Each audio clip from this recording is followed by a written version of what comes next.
ओम ईशा वास्यमिदं सर्वं यत्किंच जगत्यां जगत् तेन त्यक्तेन भुंजीथा माँ गृधः कस्य सिद्धनम। आज फिर मैं कुछ जानकारी बहुत बड़े नैयायिक बच्चा झा जो मिथिला बिहार से थे उनके विषय में कुछ जानकारी लेकर उपस्थित हूँ। वे बिहार के मधुबनी जिले में नवानी एक गांव है जो बहुत ही प्रसिद्ध है। विशेष रूप से बच्चा झा ने उसे प्रसिद्ध कर दिया उस गांव को। उस गांव के थे। बच्चा झा का मूल नाम धर्मदत्त झा था, लेकिन उनके माँ बाप बच्चा बच्चा कह करके जो मिथिला की प्रथा थी, बच्चा कहने की प्रथा, जिसके कारण से बच्चा झा के रूप में ही बच्चा झा जाने गए। धर्मदत्त नाम इनका प्रसिद्ध ही रहा और बच्चा झा के नाम से प्रसिद्ध हुए। और इनके पिता जो थे वो अत्यंत विद्वान थे और पिताजी का वैदुष्य भी बिखरा हुआ था और वे दरभंगा के महाराज के वो राज पंडित के रूप में जाने जाते हैं। रत्नपाणी झा उनका नाम था उनके पिता का। बच्चा झा के पिता का नाम रत्नपाणी झा। बच्चा झा का जन्म चैत्र शुक्ल नवमी के दिन हुआ था। शुभ दिन इनका जन्म हुआ और इन्होंने जीवन भर शुभ कार्य किया। इन्होंने अपनी शिक्षा दीक्षा काफ़ी गुरुओं से इनको मिली थी। वाराणसी में विशुद्धानंद सरस्वती और बाल शास्त्री जैसे विद्वान से भी इन्होंने शिक्षा ग्रहण किया और न्याय शास्त्र इन्होंने रिद्धि झा, पंडित रिद्धि झा से इन्होंने न्याय का अध्ययन किया। और ऐसा कहा जाता है कि ठाढ़ी गांव के एक विद्वान थे, उनसे भी पंडित विश्वनाथ झा से भी पढ़ा। वैसे यद्यपि इन्होंने अपने पिता से शिक्षा प्रारंभ की और इन्हें उनके पास चूँकि समय कम रहता था, राज पंडित थे दरभंगा महाराज के, तो इसीलिए ठाढ़ी जो गांव है बहुत महत्वपूर्ण है। और उस गांव में विश्वनाथ झा, पंडित विश्वनाथ झा नाम के एक विद्वान थे। वहाँ जाकर के इन्होंने विशेष अध्ययन किया। तो इनके कई गुरु हुए, विशुद्धानंद सरस्वती, बाल शास्त्री, और उसके बाद न्याय पढ़े पंडित रिद्धि झा से। और विश्वनाथ झा जो ठाढ़ी के, जैसा कि मैंने बताया था, उनके वो भी गुरु थे। तो कई गुरुओं से इन्होंने शिक्षा प्राप्त की। जैसे दत्तात्रेय ऋषि के बारे में कहा जाता है कि अनेक गुरु थे, इसी प्रकार से बच्चा झा के भी अनेक गुरु हुए हैं और सभी गुरुओं से इन्होंने ज्ञान प्राप्त करके अगाध विद्वान बने, प्रख्यात दार्शनिक बने। नव्य न्याय के क्षेत्र में जो सबसे दुरूह विद्या है, उस विद्या के ये धनी बने। और पढ़ने अध्ययन समाप्त करने के बाद, चूँकि ये घर से संपन्न थे, पिता इनके राजपंडित थे, अपने गांव में ही गुरुकुल की इन्होंने स्थापना की। और उस गुरुकुल का नाम भी अच्छा था कि शारदा भवन विद्यापीठ की स्थापना की। गुरुकुल पद्धति से सन्यासी गण भी वहाँ पढ़ने आते थे और गृहस्थी भी आते थे। सबके लिए भोजन की व्यवस्था भी स्वयं करते थे। और विद्यालय खोल लेना ये बहुत बड़ी बात है। ज्ञान तो सभी अर्जित करते हैं, लेकिन इन्होंने विद्या का दान दिया, विद्या को बांटा। और व्यय कृते वर्धते एवं नित्यम विद्याधनम सर्वधन प्रधानम जो कहा गया है, तो व्यय जितना करेंगे उतना बढ़ता है। तो बच्चा झा ने, पंडित बच्चा झा जो बहुत बड़े नैयायिक हुए, इन्होंने ज्ञान का वितरण किया। ज्ञान वितरित करके इन्होंने और भी अपने ज्ञान को में स्वयं की भी वृद्धि की। और इस प्रकार से वे उनके पिता दरभंगा के जो रुद्र सिंह महाराज थे, उनके यहाँ राज पंडित थे। रुद्र सिंह महाराज के काल में ये राज पंडित के रूप में वहाँ विख्यात थे और बहुत सारी पुस्तकें लिखी, कहते हैं हेत्वाभास भी के लिए भी हेतुवत आभासते इति हेत्वाभासः। हेत्वाभास दर्शन में होता है कि हेतु के समान आभासित होना। तो इस प्रकार से बच्चा झा का जो वैदुष्य है वह बिखरा हुआ था। मैंने तो बाल काल से ही इनके बारे में सुना था कि वहाँ एक गुरुकुल है, क्योंकि मेरे गांव के बहुत बड़े वैयाकरण पंडित कृष्णानंद झा जो उर्फ गांधी जी के नाम से जाने जाते थे, और जरन वैयाकरण है जिनको मैंने देखा है, और वो भी वहीं से पढ़ करके आए थे। तो इस प्रकार से विद्या का अर्जन करना बहुत बड़ी बात है, उसके बाद वितरण करना उससे भी बड़ी बात है। तो कहा जाता है कि वहाँ उन्होंने जो गुरुकुल शारदा भवन विद्यापीठ की जो स्थापना की, और वो उसमें सन्यासी गण भी पढ़ने आते थे, गृहस्थी भी थे। इस प्रकार से उनका अनंत योगदान रहा है बच्चा झा का। मिथिला का योगदान ही अपूर्व है। ऐसा अपूर्व योगदान जल्दी आपको देखने का नहीं मिलेगा। और पूरे विश्व में मिथिला का जो वह भाग था वह ज्ञान का खंड था, ज्ञान का भाग था। एक से एक दार्शनिक उद्भूत हुए, जिसके बारे में मैं किंचित ईषत् स्पर्श करता रहा हूँ जानकारी के रूप में।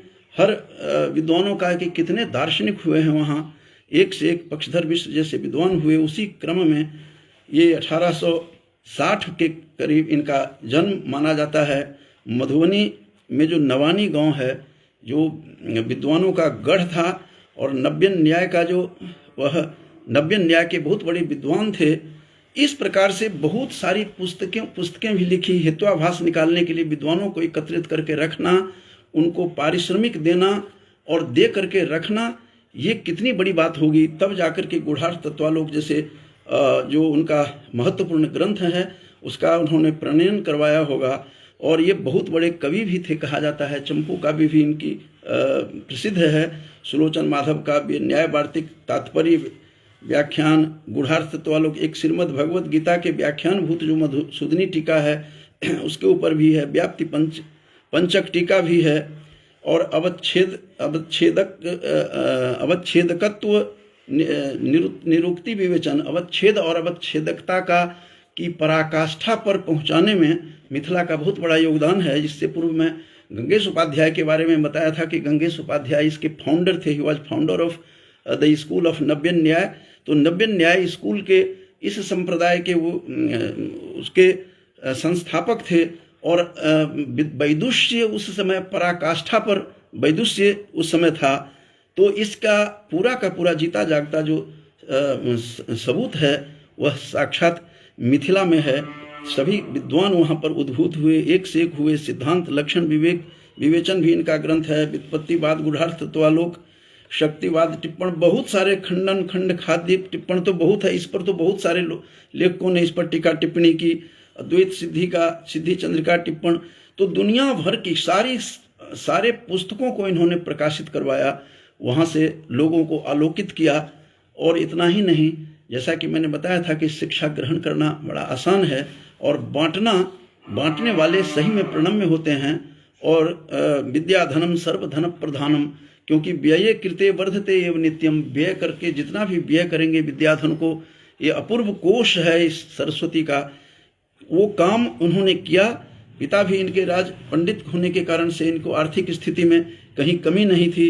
एक से एक गुरु भी इनके हुए हैं। तो एक अलग अलग घटनाएं घटती रही इस बीच में। जैसा बताया था कि हेत्वाभास निकालने के लिए भी विद्वानों को एकत्रित करके रखना, तो ये छोटी बात नहीं है, ये बहुत बड़ी बात थी। और सिद्धिनाथ झा से जिनसे इन्होंने न्याय पढ़ा था, उनके साथ एक घटना हुई कि एक उनके चूंकि विद्या गुरु थे रिद्धिनाथ झा।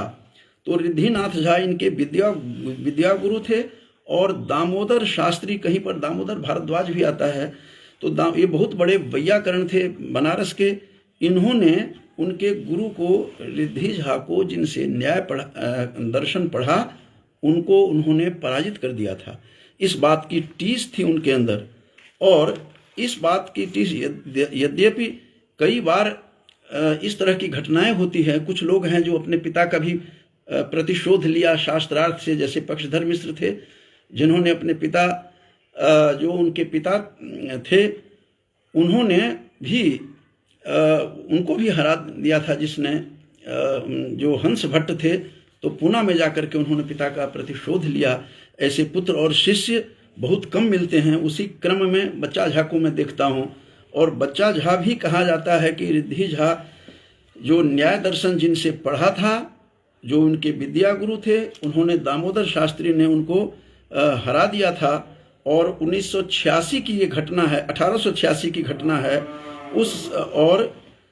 उसके बाद उनके मन में यह टीस थी कि इसका बदला कैसे लिया जाए। और 89 में ही, जबकि वो 29 वर्ष के थे बच्चा झा, तो ये बनारस जाते हैं। इससे पूर्व तो वो पुष्करणी उद्घाटन के लिए जब आए हुए थे, मिथिला में राघोपुर में आए थे, वहाँ की घटना थी जब वो हार गए थे।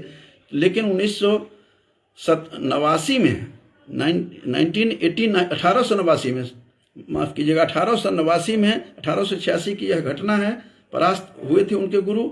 और 1889 में बनारस गए और वहाँ जा कर के इन्होंने अपने गुरु को, जिसने हराया था, उनको हराया। वो व्याकरण के थे, और इन्होंने नव्य न्याय की शैली में इतना प्रश्न करते रहे कि प्रश्न को ही स्थिर नहीं होने देते थे। कुछ घटनाएं हमने गांव में भी पंडित किशोरी झा नैयायिक को देखा है, जो नव्य न्याय के त्रितलावत छेदकता के मनीषी थे। सुनते हैं उस समय हम लोग स्कूल के विद्यार्थी थे, प्रश्न को ही स्थिर नहीं होने देते थे। ये घटनाएं सब, कई घटनाएं हमें आजकल महात्मा लिखने के प्रसंग में उनका भी प्रसंग दिया है। जो पंडित किशोरी झा थे, कहा जाता है कि हमारे गांव में वातावरण था, 21 आचार्य थे उन दिनों भी दूल्हा गांव के एक बहुत बड़े विद्वान दुर्गानंद झा आए थे, हमारे गांव के दामाद थे। वो विवाह करने के लिए आए, तो जिनके वो दामाद थे वो भी पंडित लक्ष्मी कांत झा बहुत बड़े वैयाकरण थे। उन्होंने किशोरी झा को बुलवाया था और कहा कि उनको बुलाया जाए। तो उन्होंने जब कुछ प्रश्न किया, उसी समय वो दूल्हा के जो दूल्हा मेरे गांव में पंडित दुर्गानंद झा साष्टांग प्रणाम किया कि आप ऐसी पद्धति की सुना है हमने कि किशोरी झा ही हैं जो त्रितलावत छेदकता के मनीषी हैं। तो इस प्रकार से दुरूह इतना दर्शन हो गया था, पांडित प्रदर्शन का काल था, वह कालखंड ही ऐसा था। तो कहा जाता है कि इनके विषय में वो दो उसके जो निर्णायक थे उस समय, शिव कुमार, महामहोपाध्याय शिव कुमार जी थे और कैलाश शिरोमणि भट्टाचार्य थे। जब वो उनके गुरु परास्त हो गए थे, और जब इन्होंने परास्त किया तो शिव कुमार मिश्र और ये सब जो हैं इनके साक्षी थे। एक और घटना मैं बताना चाहता हूँ बच्चा झा के बारे में, कि धौत परीक्षा का जो प्रचलन था, वो राजा महेश ठाकुर ने इसको प्रारंभ किया था। धौत परीक्षा का प्रारंभ करवाने वाले थे, लेकिन धीरे धीरे यह क्षीण होता चला गया और बहुत दिनों तक यह समारोह नहीं हुआ। लक्ष्मेश्वर सिंह के काल में बहुत दिनों तक धौत परीक्षा समाप्त प्राय परीक्षा हो गई थी। लेकिन एक इसका दायित्व एक बार राजा ने सर गंगानाथ झा, जो सरिसोपाही के बहुत बड़े स्कॉलर थे उस जमाने के, इलाहाबाद विश्वविद्यालय के कुलपति भी थे, पिता पुत्र कुलपति भी रहे। तो ऐसे दार्शनिक को कहा गया कि आपकी देख रेख में फिर से ये परीक्षा प्रारंभ होगी। जब उनको ऐसा कहा गया तो उसमें एक नई घटना घटती है उस विषय में कि स्वयं भी जो सर गंगानाथ झा थे, उन्होंने परीक्षक के रूप में भी निवेदन किया था और परीक्षार्थी के रूप में भी थे। लेकिन कहा जाता है कि बच्चा झा बहुत ही कृपण थे नंबर देने के मामले में, नंबर देने में बहुत कृपणता रखते थे, कृपण थे और क्लिष्ट प्राश्निक के रूप में भी माने जाते हैं। बहुत कठोर प्रश्नों को वो गढ़ा करते थे। पहले तो परीक्षा, धौत परीक्षा जो बहुत ही प्रतिष्ठित परीक्षा होती थी, ये मौखिक परीक्षा थी। बाद में इसे लिखित परीक्षा के रूप में दिया गया।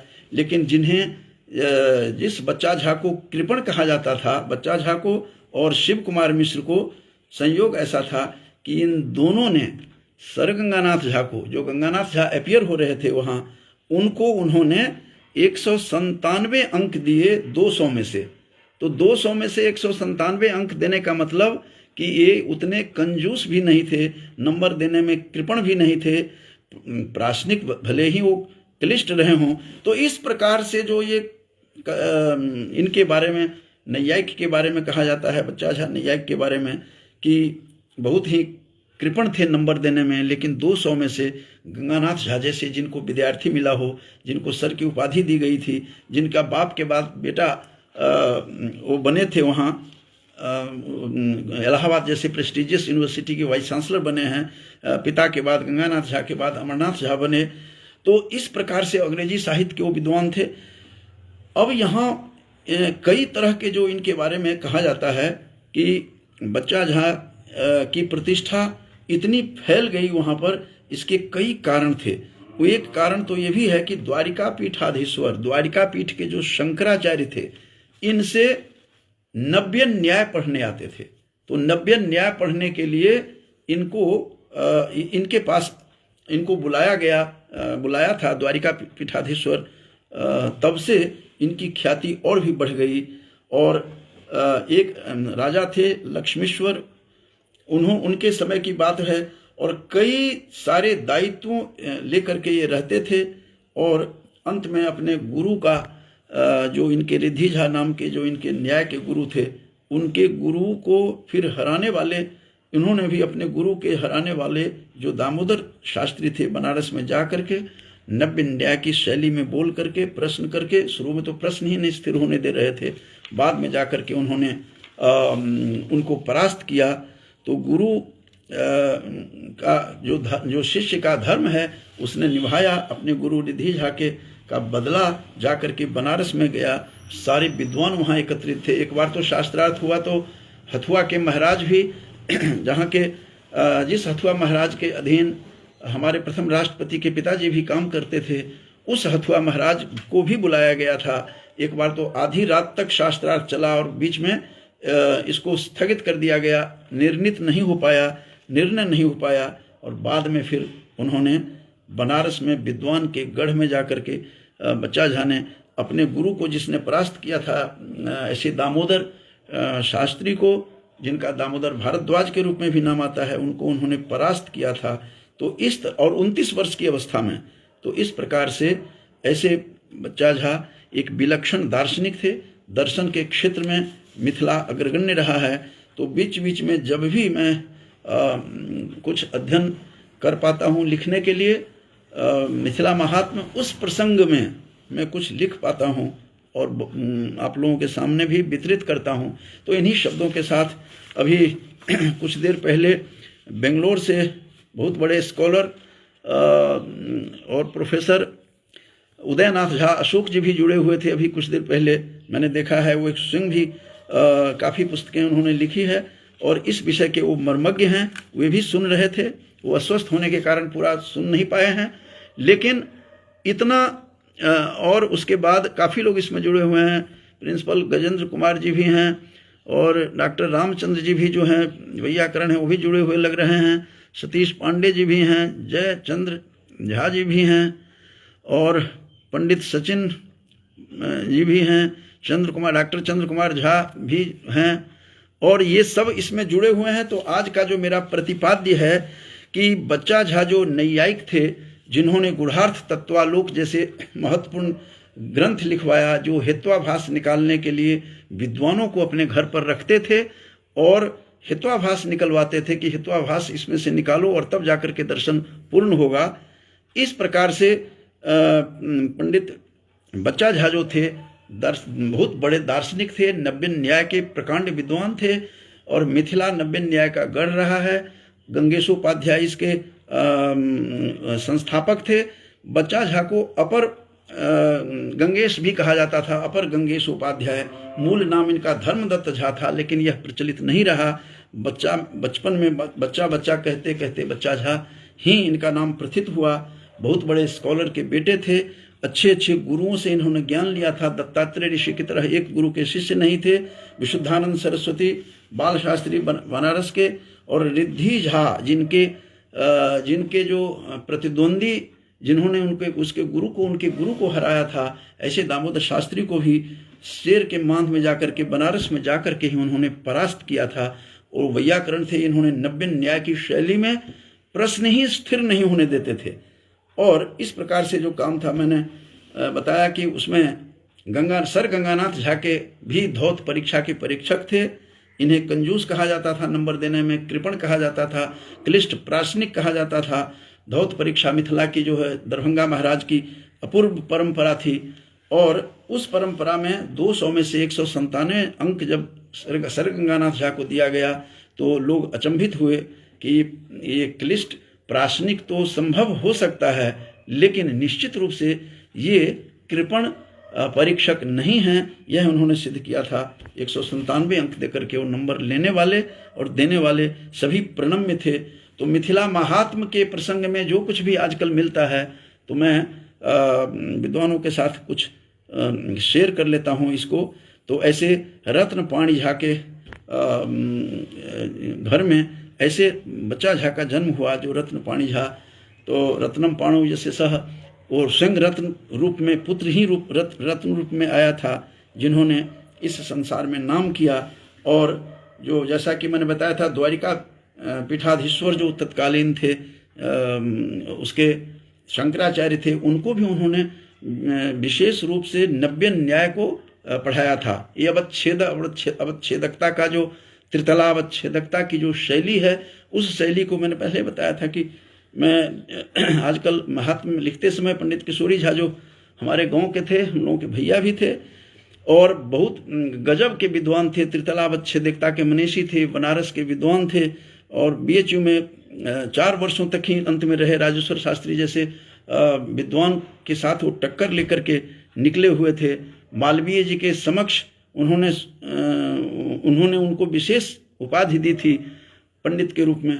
तो ऐसी परंपरा जो थी, ये नव्य न्याय की जो अवच्छेदकता की परंपरा, जो हमारे दौर के लोगों को तो है कहते हैं कि अवच्छेदकता अस्माभिर्न बुध्यते विषय प्रतिपाद्यताम, लेकिन वो लोग अवच्छेदक और अवच्छेदकता का जो अवच्छिन्न की जो परंपरा थी वो धीरे धीरे जो है समाप्त प्राय हो रहा है। तो उस दौर में बच्चा झा का बहुत बड़ा योगदान था, बहुत बड़ा गुरुकुल खोला था इन्होंने। वहाँ पर शारदा भवन विद्यापीठ की स्थापना की, गुरुकुल पद्धति से सन्यासी और गृहस्थियों को पढ़ाता था, जिसमें जरन वैयाकरण मेरे गांव से भी थे, पंडित कृष्णानंद झा, वो भी वहाँ के विद्यार्थी रहे हैं। इसीलिए मैं उस नवानी जो मधुबनी में गांव है, उस गांव के इस परंपरा को मैं नज़दीक से उन्हीं के मुख से सुना हुआ है, वैयाकरणों के, वृद्ध वैयाकरणों के।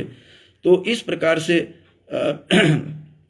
गांव का जो है हमारा 21 आचार्य होते थे, जहाँ पर जिसके लिए वही जो नव्य न्याय के जो दार्शनिक थे उन्होंने लिखा था कि यत्रास्ति पंडित वरो बहुशो विनीतो। इस प्रकार से जो उन्हीं का श्लोक था, यत्रास्ति पंडित वरो बहुशो विनीतो रत्नेश्वरी बहति यत्र सदैव पुण्या। रत्नेश्वरी नदी भी बहती है हमारे गांव में। और मानेश्वरो वसति यस्य पुरोहि लिंगम भीठा तदेव नगरम मम भूसुराप्तम। इस प्रकार से मानेश्वर स्थान वहाँ का महादेव प्रसिद्ध है, जिस हाई स्कूल से मैं पढ़ करके भी आया वहाँ। तो इस प्रकार से वैदुष्य पूर्ण स्थिति मिथिला की थी। तो आज मिथिला के अलग अलग बच्चा झा के बारे में मैंने आज बताया। पहले पक्षधर मिश्र के बारे में मैंने बोला था कि किस प्रकार के जो शिरोमणि जैसे जो लोग थे, रघुनाथ शिरोमणि जैसे, बंगाल में नवद्वीप में जो ज्ञान चला गया, ऐसे के गुरु भी थे, जहाँ जिनसे मिलने के लिए 7-7 विद्वानों को टकराना पड़ता था। 7-5 विद्वान बाहर खड़े रहते थे और 3 से अंदर टकरा करके तब जब देखा जाता था कि ये ठीक हैं, ये रघुनाथ शिरोमणि के विषय में आता है, और रघुनाथ शिरोमणि वहाँ से पार करके फिर वहाँ जाते हैं पक्षधर के पास, फिर पक्षधर ने उनको ज्ञान दिया। तो उसी भूमि में, उसी क्रम में बच्चा झा भी हुए हैं। तो आज मैंने उनके बारे में, और एक गुरु के शिष्य थे नहीं, दत्तात्रेय ऋषि की तरह अनेक गुरु थे इनके भी। तो ऐसे महापंडितों को मैं कोटिशः नमन करता हूँ। और अरुणा शर्मा जी भी इसमें शामिल हो गई हैं। तो जितने भी लोग श्रोता सुन रहे हैं, मैं सबको धन्यवाद ज्ञापन करते हुए अपनी वाणी को विराम देता हूँ। मिथिला महात्म्य आजकल चल रहा है, जो लगभग 31-31 हजार से ऊपर चले गए हैं पद्य। उस प्रसंग में जो मुझे मिथिला के महात्म्य दृष्टि में आता है, आजकल दार्शनिकों का चल रहा है। अब 1-2 दिन में दार्शनिक का जो प्रकरण है समाप्त होने वाला है, तो मैथिली भाषा में लिख रहा हूँ। तो जो कुछ भी मिलता है मैं बांटता हूँ, क्योंकि ये कृते वर्धते एवं नित्यम विद्याधनम सर्वधनम धन प्रधानम, इस दृष्टि से मैं बांट देता हूँ। तो बहुत बहुत धन्यवाद। क्योंकि आदानम ही विसर्गाया सताम वारी मुचामेव कालिदासोपि निगदति। इन्हीं शब्दों के साथ अपनी पुनः वाणी को विराम देता हूँ। बहुत बहुत